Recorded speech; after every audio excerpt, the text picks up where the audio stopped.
हमारे ब्रज की एक कथा है कि अकबर जो था ना, इस पर वैसे संतों की बड़ी कृपा थी अकबर पर। बाकी मुगलों का तो नाम भी नहीं लेना चाहिए, लेकिन अकबर पर बहुत कृपा थी संतों की। और रिजवार भी था, वो जाता था संतों के दर्शन करने। तो अकबर स्वामी श्री हरदास जी के दर्शन करने गया वृंदावन में, और जैसे ही गया तो उसके मन में पता नहीं क्या भाव आया। बड़े लोगों का एक स्वभाव हो जाता है कि वो ना सामने वाले को रिझाने के लिए केवल धन का ही प्रयोग करते हैं। उन पर भाव तो होता नहीं, उन पर और कुछ तो है नहीं, तो धन ही देते हैं। तो अकबर ने एक बहुत महंगी मणियों की और ना जाने कैसे कैसे रत्नों की माला स्वामी जी के कंठ में पधरा दी। स्वामी जी कंठ में तो पहनते नहीं थे तुलसी के अलावा, तो उसको कहा नीचे ही रख दो। तो अकबर ने नीचे पधरा दी। अब अकबर स्वामी जी को नहीं देख रहा, केवल अपनी दी हुई माला को ही देख रहा था। और वो बस ये सोचे मैं कैसे भी करके इनको बताऊं कि इस माला में एक नग कितने का है, जिससे अंदाजा लग जाए कि पूरी माला कितने की होगी। तो अकबर बताता, बोले हमारे वहां यमन देश के एक वो थे, उनके मुकुट का एक मणि जो थी वो सबसे मूल्यवान थी। वैसी मणि पूरे भारत में, पूरे विश्व में कहीं नहीं है। उस मणि का भी श्रेष्ठतम नग है मेरे पास, और वो नग इसमें लगा है माला में। बहुत सुंदर है, इसको पहनेंगे ना स्वामी जी कभी, और तो आनंद आ जाएगा देखने वालों को, कोई पहचानने वाला हो। अब वृंदावन तो बेचारा गांव है, यहाँ कौन जाने। वो ऐसी बातें करने लगा स्वामी जी के सामने बैठ के। बोले लेकिन हाँ, हमारे दिल्ली से अगर कोई आया और उसने स्वामी जी के पास ये माला देख ली, तो वो देख करके कहेगा कि भैया अद्भुत है। स्वामी जी समझ गए। इतने में ही एक वन में से हिरण निकल करके आया, स्वामी जी के पास आकर के बैठ गया। स्वामी जी तो जब स्वर लगाते थे ना, तो सारे पशु पक्षी आदि सब अपनी जगह स्तब्ध हो जाते थे, सब सुनते थे नेत्र बंद करके स्वामी जी को। तो हिरण आकर के स्वामी जी के पास बैठ गया। स्वामी जी हरिदास जी, जिन्होंने बिहारी जी को प्रकट किया वृंदावन में, प्रेम से उसको सहला रहे थे। और पता नहीं क्या आया, वो चरणों में जो मणि की माला अकबर ने पहनाई, वो उठा के उस हिरण के गले में पहना दी। और यहां गले में पहनाई ही थी, अकबर देख रहा था, उसका हृदय निकला निकला जा रहा था। बोले आगरा खरीद लिया जाएगा, इतनी महंगी है ये, और ये देखो हिरण को पहना रहे। इतने में ही जाने क्या हिरणों के झुंड की आवाज आई, और वो माला पहनाते ही हिरण उठ के दौड़ करके भागा और सीधा जंगल में प्रवेश कर गया। अकबर तानसेन को बोलने लगा, ये क्या हो गया, तुमको पता है कितनी महंगी माला थी, और वो उसको जानवर को पहना दी, पहन के भाग गया भीतर। अरे नहीं पहननी थी, मुझे ही वापस कर देते, अपनी किसी बेगम को पहना देता। स्वामी जी थोड़ी देर सुनते, ए सुन इधर आ, क्या बात है, बहुत देर हो गई तुझे सुनना हूं मैं। अब तू कभी मणि की बात करता है, कभी एक बात करता है। माला चाहिए तुझे तेरी वापस? अब बेचारा ना भी बोल रहा, पर मन से कह रहा दे ही दो, जानवर को पहनाने से अच्छा। तो स्वामी जी ने एक राग गाया, और जैसे ही उस राग की ध्वनि प्रकट हुई, असंख्य हिरण निकल करके जंगल से आए, और सबके गले में एक सी माला, वही मणियों की माला। और अकबर से बोले, तुझे कसम है अपनी वाली लेके जाइयो, जो तैने पहनाई थी वही लेके जा, निकाल कौन से हिरण के गले में है। अकबर समझ गया, भैया ये कोई फकीर नहीं है, ये कोई ऐसी राह चलते कोई जादूगर नहीं है, कोई चमत्कारी महापुरुष नहीं है, ये साक्षात प्रिया प्रियतम को लाड़ लड़ाने वाली हमारी श्री ललिता जी के अवतार स्वामी श्री हरदास जी महाराज। कान पकड़ लिए, बोले क्षमा कर दें भगवान, अब नहीं ऐसी बात होगी।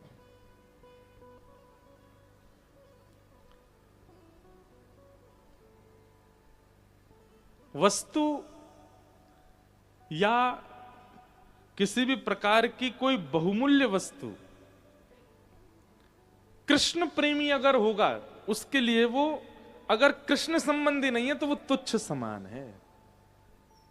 और क्षमा कीजिए, आपके चित्त में अगर ऐसी भावना अभी तक नहीं आई, और मुझे पता है नहीं ही आई होगी, तो अभी आप ठाकुर जी के प्रेमी हुए नहीं है। ठाकुर जी जीवन में आ जाएंगे तो संग्रह का मन नहीं करेगा। भक्तिमती मीराबाई का जब ब्याह हो गया, तो ब्याह के बाद जब अपने ससुराल गई, तो उनकी ननद ने, वो भाभी आती है तो गेट पर रोकते हैं ना, और फिर नेग मांगते हैं।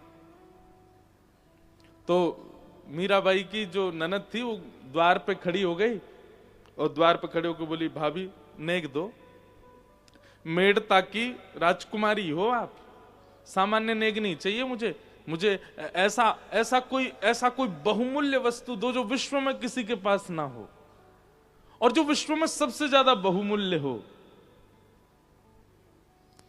मीराबाई तुरंत अपना एक झोला सा था उसको निकाली, और उसमें से तुलसी की माला निकाल कर बोली, लो पहनो, इससे ज्यादा बहुमूल्य कुछ नहीं। उनकी ननद बोली, तुम मेड़ता की राजकुमारी और मेवाड़ की राजकुमारी को ये लकड़ी की माला पहना रही हो, दूर फेंको इसको।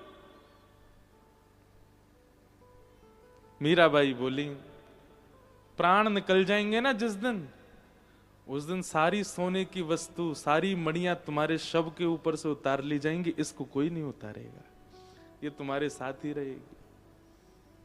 सबसे बहुमूल्य यही है, क्योंकि धन तो जितनी ज्यादा संपत्ति, जितने मणि, उतने ज्यादा संसार में फंसने की क्रिया बनेगी। और भैया, रत्न, स्वर्ण, चांदी आदि जो भी बहुव्यंजन हैं, बहु रत्न हैं, इन सबको जल में डाल दो, सब डूब जाते हैं, पर तुलसी जी को डालो, नहीं डूबेंगी। इस बात का प्रमाण है कि संसार रूपी भवाटवी में यदि बचना है तो एक लकड़ी का सहारा तो जीवन में हो, उसके सहारे भवसागर पार हो जाओगे, और वो तुलसी। ऐसी स्थितियां बनने लगेंगी, ठाकुर जी जीवन में आ गए तो आपका संग्रह का मन नहीं होगा। तो नंद बाबा लुटा रहे हैं, और केवल नंद बाबा नहीं लुटा रहे हैं, जितने ब्रजवासी हैं वे सब भी अपनी अपनी अटारियों पर खड़े होकर के वे भी लुटा रहे हैं। भागवत जी वर्णन करती हैं कि सबके चित्त में ऐसा आनंद हुआ कि मानो जैसे हमारे ही लाला भयो है। ठाकुर जी जीवन में आएंगे तो संग्रह नहीं करोगे।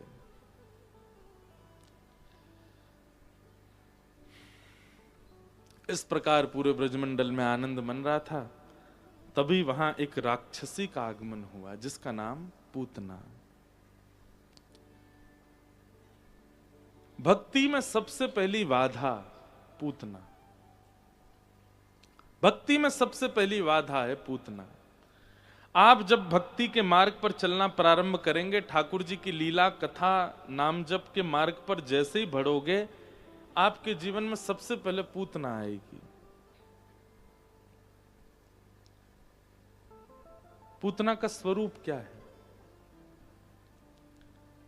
आप ठाकुर जी के आश्रय में हो, नाम जप करते हो, कथा सुनते हो, संत जनों को प्रणाम करते हो, वैष्णव जनों के आगे सिर झुकाते हो, लेकिन इन सब के बीच एक दिन अचानक क्या होगा? आपको वृंदावन पर, अपने गुरु पर, गुरु नाम पर, गुरु निष्ठा पर, भगवत क्रिया पर, भागवत आदि इन सब ग्रंथों पर संशय उत्पन्न होगा। संशय उत्पन्न होगा, और वही संशय पूतना है। आप कथा सुनते हैं नित्य, लेकिन एक दिन अचानक से कुछ ऐसा होगा कि एकांत में बैठे बैठे मन में आएगा कि कहीं ऐसा तो नहीं है कि इसका कोई प्रारूप नहीं है, ये केवल ऐसे ही चली आ रही कथा की परंपरा, और ये सब महाराज जी लोग जो भी बोल देते हैं ऐसा करो वैसा करो, ऐसा तो नहीं कि इसका कोई लाभ नहीं, कहीं हम बहकावे में रखे जा रहे हैं। इस प्रकार की भावना भक्ति मार्ग में अगर आवे तो समझ जाइए वो पूतना है। सबसे पहले पूतना का आक्रमण होगा। पूतना का स्वरूप क्या है? अज्ञान, अविश्वास ठाकुर जी के प्रति। एक बात याद रखिएगा, विश्वास, संबंध और समर्पण, ये तीन आवश्यक हैं भक्ति मार्ग में। यदि ये तीनों नहीं हैं तो आप भक्ति पथिक अपने आप को नहीं कह सकते। सबसे पहला विश्वास ठाकुर जी पे, विश्वास है, भरोसा है, चाहे कैसी भी स्थिति बन जाए नाथ मेरे साथ है, मुझे विश्वास है। इसका मतलब यह नहीं कि बच्चे ने पढ़ाई नहीं करी और एग्जाम पेपर को हाथ में लेकर ठाकुर जी मेरे साथ हैं, पास तो मैं हो ही जाऊंगा। अपने अधिकार का श्रम कीजिए, अपने कर्तव्य का निर्वहन तो कीजिए, लेकिन विश्वास रखिए ठाकुर जी मेरे साथ हैं, अनुचित उचित जो भी होगा सब मंगल होगा, मैं अपना कर्तव्य निभाता रहूं। वो वाली बात नहीं कि कमरे में पहुंच गए, बाहर से गेट लॉक करवा करके चाबी फेंकवा दी, बोले अगर भगवान हैं तो यहीं कमरे में ही रोटी खवा जाए मुझे। ठाकुर जी आ भी गए होंगे तो गेट से लौट जाएंगे। बोले हाथ दिए, पाम दिए, नाक दिए, आंख दई, कान दियो, जीव दई, बुद्धि दई, कर्तव्य करने के लिए। कर्म करो, कर्तव्य करो, पर मुझ पे विश्वास रखो कि सब मंगल में होगा, पर तुम अपना कर्म मत त्यागो। सब छोड़ करके एकांत में बैठ जाना, ये उस स्थिति की बात है, उस स्थिति में अभी हम नहीं गए हैं। सबसे पहला भक्ति में विश्वास ठाकुर जी पर रखो, अपने कर्म करते रहिए, कर्तव्यों का निर्वहन कीजिए, पर विश्वास रखिए ठाकुर जी सब मंगल करेंगे, कोई चिंता की बात नहीं। दूसरी बात, संबंध, ठाकुर जी से एक संबंध तो होना चाहिए। मैं तो कथाओं में कहता हूं कि अगर ठाकुर जी केवल भगवान दिखते हैं आपको, उनके प्रति केवल भगवान वाली ही फीलिंग आती है आपको, तो शायद इस जन्म में तो उद्धार होना संभव नहीं है। एक संबंध हो, कुछ हैं वो आपके, मित्र मानो, गुरु मानो। आप अपने अगर परिवार में शामिल नहीं करना चाहते तो मित्र मानो, ये तो दुर्भाग्य कि परिवार में शामिल नहीं करना चाहते, लेकिन फिर भी परिवार वाली फीलिंग नहीं आ रही ठाकुर जी से, तो गुरु मान लो, मित्र मान लो, सखा मान लो। संबंध। और तीसरी बात, समर्पण। समर्पण सीधे नहीं होगा, विश्वास होगा तभी संबंध संपन्न हो पाओगे, और संबंध जब संपन्न होगे तभी समर्पण हो पाएगा। इसलिए 3 धाराओं का विशेष ध्यान रखिए अगर आप वास्तव में भक्ति पथ के पथिक बनना चाहते हैं तो। विश्वास, और उस विश्वास को जो डगमगाता है, उस विश्वास को जो विचलित करता है, उसी का नाम है पूतना। ठाकुर जी के प्रति भरोसा जो आपका डगमगा रहा है।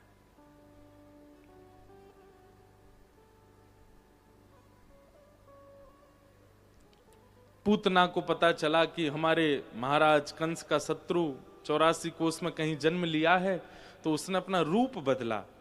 थी तो राक्षसी पर परम सुंदरी का रूप धारण किया, सुंदर वस्त्र पहने, आंखों में काजल वाजल लगा के बढ़िया बिल्कुल तैयार सुंदर बन करके, और पूतना 84 कोस में जितने बालकों ने पिछले 5 दिन में जन्म लिए हैं सबके घर जाती है, और बालकों को गोद में खिलाने की भावना से अपने वक्ष के समीप ले जाकर के धीमे से अपना पयोधर मुख में दे देती है।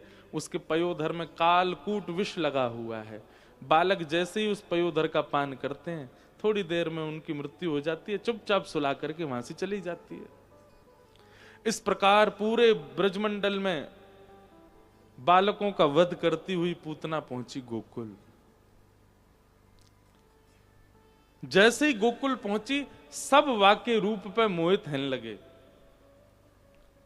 जितने ग्वाला नाच रहे, सबन ने जैसी पूतना देखी, सबन के मन में महाराज लड्डू फूटन लगे। अपनी मैया ने जा जाके कहने लगे, मैया हमारो ब्याह करा दे। मैया बोली कौन ते करेगा? वो आ रही का, वही ते करा दे, देख कितनी सुंदर लग रही है। कोई उसके रूप पे मोहित हो गया। अब विवाहित लोग उससे विवाह करने की इच्छा प्रकट करने लगे। कोई उसके वस्त्र पर मोहित हो गया, कोई उसकी वाणी पर मोहित हो गया। सब उसके प्रति आकर्षित होने लगे, जो कि आकर्षण उचित नहीं था। उसका एक भी चीज वास्तविक नहीं थी, सब बनावटी है। रूप भी बनावटी, चाल भी बनावटी, बोली भी बनावटी, वस्त्र भी बनावटी, पर सब उस पर आकर्षित होने लगे।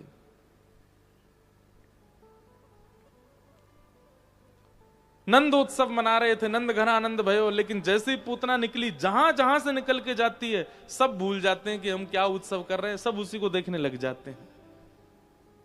यही है अविद्या। आप कथा सुन रहे हैं, आप भजन कर रहे हैं, आप अपने ठाकुर जी की सेवा कर रहे हैं, आप अपने गुरुदेव के प्रवचन सुन रहे हैं, आप किसी भी प्रकार का धार्मिक क्रिया कर रहे हैं और उसमें खूब मन लगा करके कर रहे हैं, लेकिन अचानक किसी संसारी क्रिया के कारण आपका ध्यान वहां से हटके उसकी ओर चला गया, वही पूतना है। इसलिए कभी कभी मैं कहता हूं कि पूतना के प्रति आकर्षित भी नहीं होना और दूसरों के लिए स्वयं भी पूतना मत बनना। कोई भजन में लगा है, कोई कथा में लगा है, कोई धार्मिक अनुष्ठान में लगा है, तो थोड़ा इंतजार कर लीजिए कि वो हो जाए निवृत्त, तो उसके बाद जाएं, कहीं हम पूतना नहीं बन जाएं। इसका ध्यान पूरा हमारी ओर केंद्रित हो जाएगा। पूतना ने सबको अपनी ओर आकर्षित कर लिया, सब पूतना को देखने लगे। जैसे ही पूतना ने नंद भवन में प्रवेश किया, यशोदा मैया के मन में भाव आयो, अरे विधाता, तू भी बड़ा निष्ठुर है। बता, लाला मेरो तेने अब भेजो, बहू इतने साल पहले ही भेज दी, अब इन दोनों को मेल कैसे होए को। अरे विधाता, तेने ने मुंह पे दया और कर दी होती, मेरो लाला आज भयो, 2-4 दिन बाद बहू भी ये अभी जन्म लेती, यही तो ब्याह कराती अपने लाला को। कैसी सुंदर बहू। ये मानवीय स्वभाव है बंधुओं। हमें अच्छा सच बताइएगा, विश्वास हो जाता है ना उस व्यक्ति पर जो देखने में अच्छा लग रहा हो, जिसके वस्त्र आदि उचित हो, जिसकी बोली चाली थोड़ी एटिकेट हो, उसके उठने बैठने में सब चीजों में थोड़ा डिसेंट है, थोड़ा अपना जो है माहौल बना के चलता है, ऐसे व्यक्ति पर हमें बहुत जल्दी भरोसा हो जाता है। और जो सहज है, सरल है, कहीं भी बिल्कुल नॉर्मल सी स्थिति में रहता है, कोई ज्यादा बनावटी नहीं है, ऐसे व्यक्ति को हम ज्यादा समीप भी नहीं आने देते हम अपने। ये हमारा स्वभाव बन चुका है। और मैं ऐसा मानता हूं कि मानवों का स्वभाव ऐसा है कि वो ऐसे लोगों को स्वीकार करते हैं, इसीलिए लोगों के मन में आता है कि हम ऐसे ही बने, क्योंकि ऐसे नहीं बनेंगे तो लोग हमको स्वीकार नहीं करेंगे।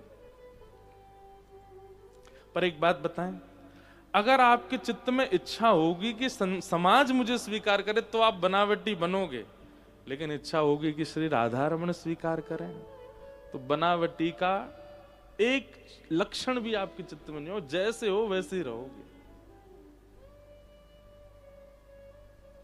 और रही बात, मैं हर बार पूतना के प्रसंग में कहता हूं, मेरा कभी भी श्रृंगार को लेकर के कोई आक्षेप नहीं है। आप खूब सजो धजो बढ़िया पहनो, हृदय वो उसमें बनावटी जब आ जाती है ना, लोग फिर अच्छे नहीं लगते। बंगला में कहते हैं अति भक्ति चोरे लक्षण। जो ज्यादा ही अजी अजी, अरे महाराज जी बैठो बेटा, आप तो यूं, आप तो यूं, आप तो यूं, समझ जाओ चोर है इसके भीतर। अति से ज्यादा बोल रहा है, इतना तो है ही नहीं, उसको भी पता होता है, खुद को भी उसको पता है कि मैं कितना हूं, और कोई उससे भी बड़ा चढ़ा करके बोल रहा है, समझ जाओ इसमें चोर है। पूतना बैठी है बगल में, उससे बचिए। तो ना तो पूतना के आकर्षण में जाइए और ना ही किसी और के लिए पूतना बनिए। बहुत सावधानी से सुनो। दूसरी बात, जब आप एक नियम बना लेंगे ना कि प्रतिदिन आप सत्संग सुनते हैं, प्रतिदिन एक कथा को आप समय देते हैं, आप किसी को भी सुनते हैं, आप मलुकपीठ महाराज जी को सुनो, आप प्रेमानंद महाराज जी को सुनो, आप कृपालु महाराज जी को सुनो, आप किसी भी एक सद व्यक्ति को अगर सुनते हैं नित्य, हम आपको एक बात स्पष्ट कह रहे हैं, ठाकुर जी जब मिलने होंगे मिल जाएंगे, पर आपको दृष्टि, श्रवण और बोली, इन 3 चीजों में परिवर्तन दिखेगा। सबसे पहले तो आपकी दृष्टि बदलेगी। दृष्टि में पहला बदलाव क्या आएगा कि जो पहले सब में ही अवगुण देखती थी, अब वो गुण देखती है। अब वो सब में एक अत्यंत अभागे व्यक्ति में भी गुण का दर्शन कर लेती। आपसे किसी व्यक्ति की 100 लोगों ने बुराई करी, अरे वो तो ऐसा है, वो तो ऐसा है, वो तो ऐसा है, लेकिन आप नित्य सत्संग करते हो, जब वो व्यक्ति आपके सामने आएगा तो आपके मन में पता क्या आएगा, अरे यार मुझसे इतनी बुराई करी पर इतना भी बुरा नहीं है तो इसमें ये गुण है। ये गुण देखने की स्थिति हो। कई लोग पता कैसे होते, कान के कच्चे, उनसे 4 लोग बुराई कर जाते हैं कि वो तो ऐसे ऐसे ऐसे हैं, तो वो जितना उन लोगों ने बताया उससे भी ज्यादा सोच लेते हैं। ये गैर सत्संगी का लक्षण है। सत्संगी कैसा होता है? एक वाल्मीकि रामायण का प्रसंग सुनाते हैं। प्रभु श्री राम जब लंका जा रहे थे तो विभीषण शरण में आ गया, और विभीषण जब शरण में आया तो भगवान ने एक मीटिंग बैठाई अंदर, और सारे वानरों को बुला करके बोले, आप लोग बताइए, जामवंत जी, हनुमान जी, सुग्रीव आदि, आप सब लोग बताइए क्या करना चाहिए। विभीषण आया है, शत्रु का भाई आया है शरण में। तो बाकी सब लोग तो शांत रहे, बोले नाथ हम आपको आज्ञा करेंगे कि आप क्या करो। तो भगवान ने कहा, सुग्रीव तुम वानर राज हो, तुम बताओ क्या करें। सुग्रीव बोले, अब आप मुझसे पूछ ही रहे हैं सबके आगे, मेरा भाव सुनना चाहते हैं, तो नाथ शत्रु का भाई है, पता नहीं किस मंतव्य से आया, आप इसको स्वीकार मत करो। और फिर विभीषण के अनेक अवगुण बता दिए। देखिए उसकी थोड़ी चाल ढाल भी रावण जैसी है, वो खाता पीता भी रावण के साथ ही होगा, वो इतने साल रहा रावण के साथ है, ऐसा तो हो ही नहीं सकता कि संग से उसमें दोष ना आया हो। और जब इतना ही बड़ा भगत है तो क्यों नहीं सीता जी को मुक्त करवा पाया? रावण को जाकर के इसने क्यों नहीं कहा कि तुम सीता जी को मुक्त कर दो? आदि आदि सब बातें प्रभु श्री राम से अंत में कह दिया। बोले मेरे मंतव्य से तो नाथ आपको इसको स्वीकार नहीं करना चाहिए, और ये उचित नहीं है। सबकी बातें सुनकर के राम जी बाहर निकल के आए और तुरंत विभीषण को उठा के गले से लगा लिया, और गले से लगा के तिलक करके उसको अपने पक्ष में रख लिया, अब तुम हमारे संग ही रहो। सुग्रीव जी बोले, भगवान ये क्या किया आपने? आप पूरे नेगेटिव सब सुन के आए भीतर से, और बाहर आकर के आपने स्वीकार कर लिया।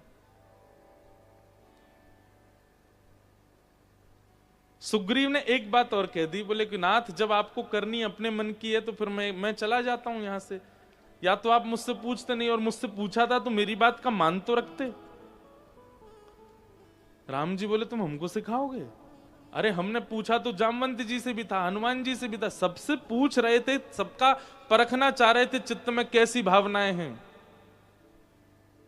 रही बात रावण को मारने की, तुमको लगता है तुम्हारी सेना के बिना हम नहीं मार पाएंगे?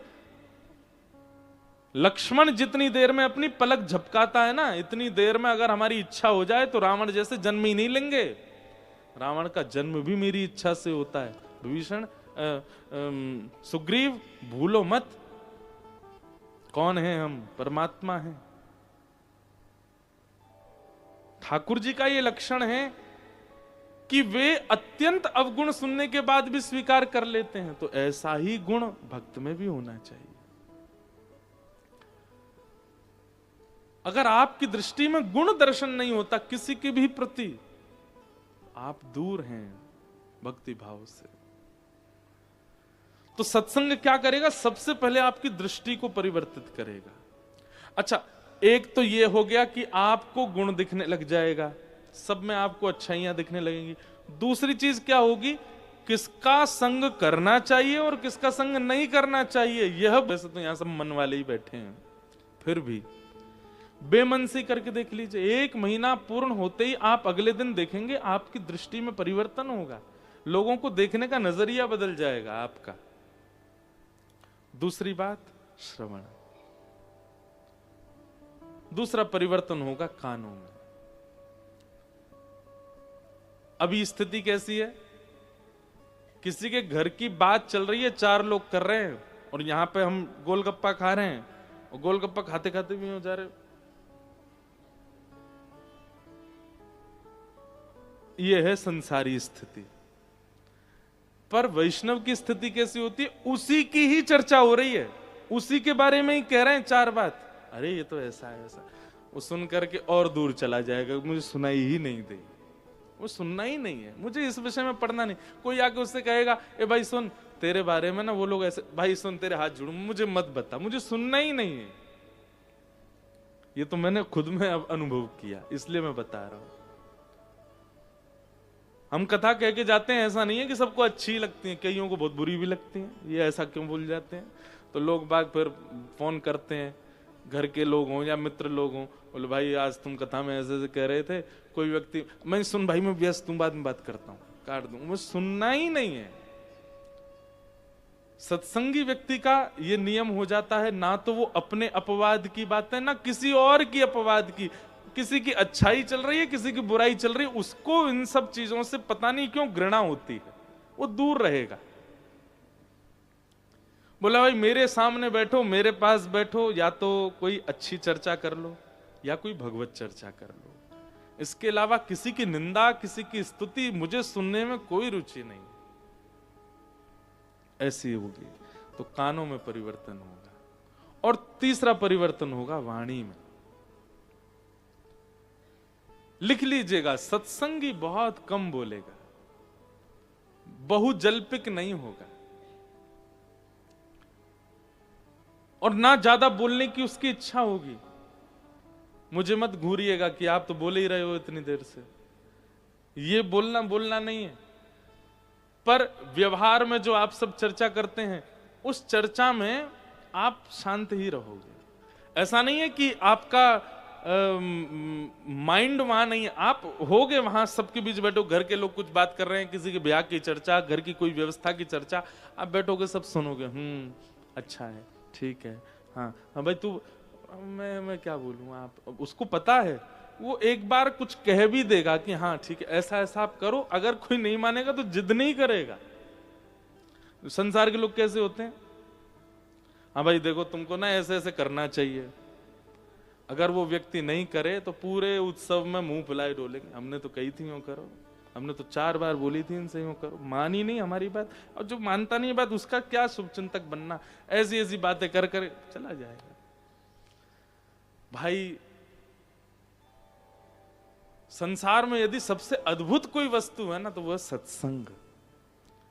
हमने तो अनुभव किया कि मानव का शुद्ध निर्माण, ह्यूमन बीइंग कैसा होना चाहिए, वो सत्संग ही उसका निर्माण करता है। जैसे स्कूल की पढ़ाई हो, कॉलेज की, यूनिवर्सिटी की जो एजुकेशन होती हैं, वो आपका निर्माण करती हैं इंजीनियर के रूप में, डॉक्टर के रूप में, चार्टर्ड अकाउंटेंट के रूप में, लॉयर के रूप में।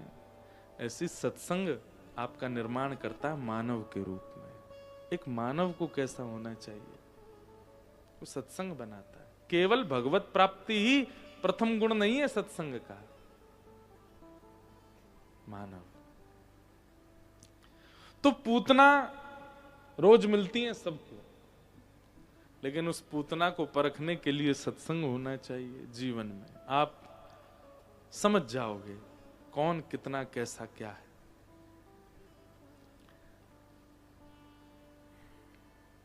पूतना जैसी आई, यशोदा मैया उसको देखने लगी। यशोदा मैया तो बोली लाओ लाला दे दो। अरे बहन बड़ी दिना में देखी हो, कहाँ ते आई हो, मैंने तो पहली बार देखी हो।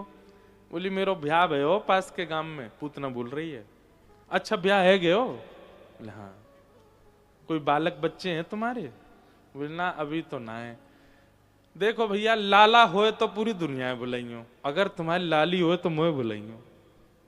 पूतना बोली क्यों लाली होए तो क्यों बुलाऊं, अब मेरो भी लाला ही है तो फिर आगे बात चलाएंगे। मतलब मैया तो यहां तक सोच बैठी है कि इतनी सुंदर है तो यहाँ की लाली भी सुंदर ही होगी। गोद में जो ठाकुर जी हैं यशोदा मैया के, उनकी आयु कितनी है? 6 दिन की। कितनी? 6 दिन के। कितना इतना सा बालक होता है? 6 दिन के ठाकुर जी हैं। मन ही मन सोच रहे हैं मैया रुक जा, तेरी सास, मेरी सास को मुंह दिखाऊंगा अभी तो है।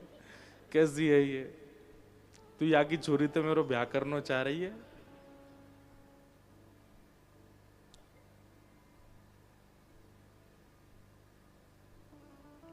पूतना ने ठाकुर जी को गोद में लिया, यशोदा मैया किसी कारण से चली गई। इतना विश्वास हो गया कि भाई इतनी सुंदर है, इतने बढ़िया वस्त्र है तो अच्छी होगी। ठाकुर जी एक संकेत कर रहे हैं यहां पर, ध्यान दीजिएगा। यशोदा मैया हम सब सेवा करने वाले जितने भी यहां बैठे जो सेवा करते हैं ठाकुर जी की, हम सबकी अग्रगण्या हैं यशोदा मैया। यशोदा मैया जब पूतना पर मोहित हो सकती हैं तो हम भी हो सकते हैं, ये इस बात का संकेत है। इसलिए बहुत सावधानी रखनी है पूतनाओं से।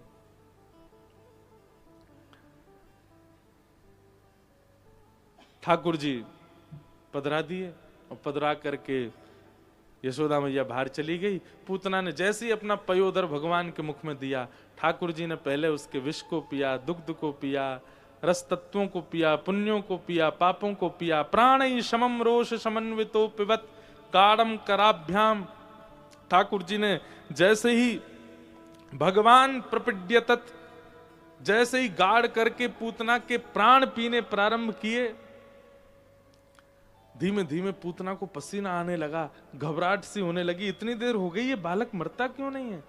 ठाकुर जी को खूब उसने पकड़ करके दूर, सा मुंच मुंचाल मत प्रभाषणी, ठाकुर जी को दूर फेंकने लगी। लेकिन ठाकुर जी ने तो ऐसे कस के पकड़ा है पूतना को कि नहीं, अब तो ठिकाने लगा के छोड़ेंगे हम।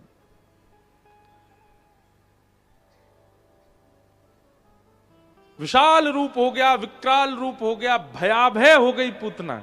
एक घटना और घटी थी, क्या कि पूतना को सबने देखा और सब सिहा रहे थे पूतना को देख के। लेकिन जैसे ही यशोदा मैया ने लाला दिए पूतना की गोद में, नन्हे से गोपाल जी ने अपने नेत्र बंद कर लिए। एक तो गोपाल जी की आंखें ही बंद थी, ऊपर से हाथ और दल्ले किया कि छाया भी नहीं पड़े मुंह पे। हमें ऐसा लगता है ठाकुर जी के हाथों मरना सौभाग्य। रावण आदि भगवान के शत्रु थे, ये भी उनका सौभाग्य था कि शत्रु के रूप में भी भगवान ही थे, मरे तो भगवान के हाथों ही। लेकिन राक्षसों में यदि सबसे ज्यादा दुर्भाग्यपूर्ण यदि हमें कोई लगा तो वो लगी पूतना। क्यों? राम जी ने रावण को देखा था, ठाकुर जी ने कंस को देखा था, ठाकुर जी ने ताड़का को भी देखा था, शूर्पणखा को भी देखा था। ठाकुर जी की दृष्टि के सामने आ जाना कितने बड़े पुण्य की बात है। लेकिन पूतना का कितना बड़ा दुर्भाग्य है कि ठाकुर जी ने उसको देखा नहीं।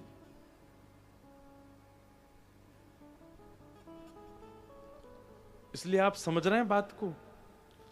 राक्षस मतलब काम की पराकाष्ठा, क्रोध की पराकाष्ठा, ईर्ष्या की पराकाष्ठा जिनमें है उनको राक्षस कहते हैं। पर पूतना राक्षसी तो है, काम क्रोध लोभ ईर्ष्या सबकी पराकाष्ठा तो है, पर इसमें एक अवगुण ऐसा है जिसके कारण ठाकुर जी इसको नहीं देख रहे हैं। और वो अवगुण क्या है? कृष्ण प्रेम में झूम रहे, आनंद कर रहे, ठाकुर जी का चिंतन कर रहे सब ब्रजवासियों को इसने अपनी ओर आकृष्ट किया, मतलब उनका भजन छुड़वाया। ठाकुर जी किसको नहीं देखते हैं? जो वैष्णवों के भक्ति में बाधा बनता है उसको दृष्टि से देखते नहीं। और दूसरा, जो अपनी वास्तविकता में नहीं रहता है ठाकुर जी उसको नहीं देखते हैं। जो रूप बदल करके रहे उसको देखते नहीं। इसलिए भैया ये दो चीजों पर बहुत विशेष ध्यान रखिएगा। एक तो वास्तविकता ठाकुर जी के सामने प्रस्तुत करो, और दूसरा अन्य यदि कोई भगवत भजन में है उसके भजन में बाधा कभी मत बनो।